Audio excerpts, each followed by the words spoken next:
Now I gotta ask you. You were talking about this potential Khabib grappling match. How do you see that one going?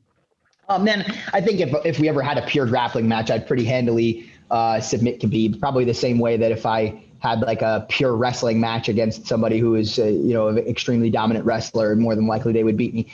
But it would still be a fun, cool experience either way. I don't know. I don't see how anybody could debate that. People will because they're uneducated about martial arts. But a pure grappling match, it's something that I've been doing my whole life. I mean, he's been focused on MMA his whole life, so obviously he has, somewhat of an edge there. But in pure jiu-jitsu, I mean, it's hard to believe that, he'd be able to do anything other than maybe edge out like a draw or something, depending upon the rule set. If it was like maybe sub only and there was no, ref's decision or something, but maybe he could not get submitted. That would be the best hope that he would possibly have. But I think it would be a very dominant performance on my part if I ever fought Khabib in a jiu-jitsu or submission grappling context. Breaking down that, I know Khabib obviously has been working on mixed martial arts a lot, and mixed martial arts grappling is so different when there's punches and elbows involved.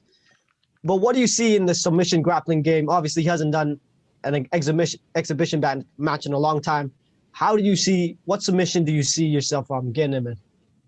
I think for Khabib, probably the thing that he doesn't encounter more than anything else would be leg locks. Like, I think that's like it's a very underutilized thing in mixed martial arts. So the likelihood that he's in a mixed martial arts room where there's anybody like attacking his legs consistently in a way where he'd be prepared for a threat like that is probably minimal. So I would say that Combat Sambo is known for the leg locks as well. They dive for the knee bars and the toe holds. Sure. I mean, that's nice. Don't get me wrong, but he's been spending the last decade training mixed martial arts. I highly doubt that he's in a combat sambo room in the last decade. I mean, I could be wrong about that. I don't think any of his training partners that he's training with on a day-to-day basis are going after leg locks. This is what I'm trying to communicate. There in sambo, there are some leg locks, but it's completely different than being in a room like I'm in on a day-to-day basis with the best jiu-jitsu guys in the world trying to submit each other with leg locks all the time.